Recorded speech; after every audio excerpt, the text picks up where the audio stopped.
আড়াই মাস পর ক্লাস শুরু হবার কথা থাকলেও লাঞ্ছিতকারীদের শাস্তি এবং উপাচার্যের অপসারণ বৈধ প্রক্রিয়ায় না হওয়ার দাবি তুলে কুয়েটে কর্মবিরতি পালন করছেন শিক্ষকরা। সেখানে আছেন সহকর্মী আমিরুল ইসলাম। সরাসরি চলে যাচ্ছি তার কাছে। আমিরুল, এ বিষয়ে বিস্তারিত জানাবেন। ক্লাস শুরু হওয়ার কথা আজ থেকে কিন্তু হচ্ছে না।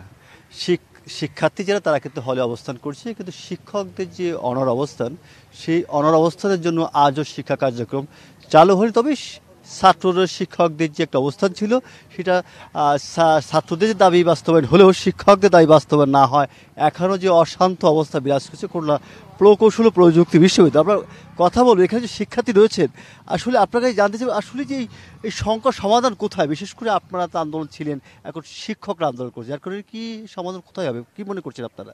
দেখেন, আমাদের যেটা মনে করছি সেটা হচ্ছে শিক্ষকদের যে দাবি, সে দাবিটা শুধুমাত্র শিক্ষকদের না, বরং আমাদের সকল শিক্ষার্থীদেরও দাবি।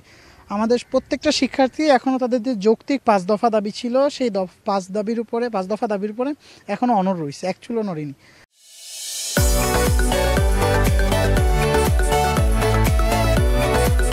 তো সেই 5 দফার ভিতরে আমাদের দাবি ছিল যে বিচারের যে দাবিটা, এটা শিক্ষকদেরও দাবি যে আমাদের উপরে যে 18 তারিখ যে নৃশংস হামলা হয়েছে, সেই হামলার বিচার আমরাও চাই। শিক্ষকদের উপরে যে হামলা হয়েছে, সেই হামলার বিচার আমরাও চাই। কিন্তু আমরা চাই যে এই বিচার প্রক্রিয়াটা যেন শিক্ষা কার্যক্রম চালু করার পাশাপাশি হোক। এর ফলে আমাদের যে ক্ষতিটা হচ্ছে শিক্ষা কার্যক্রম চালু না করার ফলে, এই ক্ষতিটা আর হবে না। কারণ বিচার প্রক্রিয়াটা লং প্রসেস প্রক্রিয়া, আর এই প্রক্রিয়া যদি চলতে থাকে আর আমাদের শিক্ষা কার্যক্রম যদি স্থগিত থাকে, এর ফলে সেশন জটের তৈরি হবে, 19 ব্যাচ বেরোতে আরও বেশি সময় লাগবে, যার ফলে আমরা অন্যান্য ভার্সিটি থেকে অনেক বেশি পিছিয়ে যাব। এই জন্য আমরা চাই যে খুব দ্রুততার সাথে শিক্ষা কার্যক্রম চালু করার পাশাপাশি নতুন একটা তদন্ত কমিটি তৈরি করে সেই তদন্ত কমিটির আন্ডারে সুষ্ঠু তদন্তের মাধ্যমে সুষ্ঠু বিচার হোক, আরও অন্যান্য যে দাবিগুলো রয়েছে সেই দাবিগুলো মেনে নেওয়া হোক। আমরাও শিক্ষকদের সাথে একমত, আমাদের সাথে তাদের দাবিও একই দাবি। আমাদের এতটুকু চাওয়া যে শিক্ষা কার্যক্রমটা যেন চালু হয়ে যায়। ধন্যবাদ আপনাকে। এবং শিক্ষার্থী দাবি করছে যেমন যে শিক্ষা কার্যক্রম শিক্ষকরা ফিরে আসবেন এবং যে প্রাণবন্ত শিক্ষার্থীরা যারা আছেন তাদের নিয়ে ক্লাস শিক্ষা কার্যক্রম চলবে।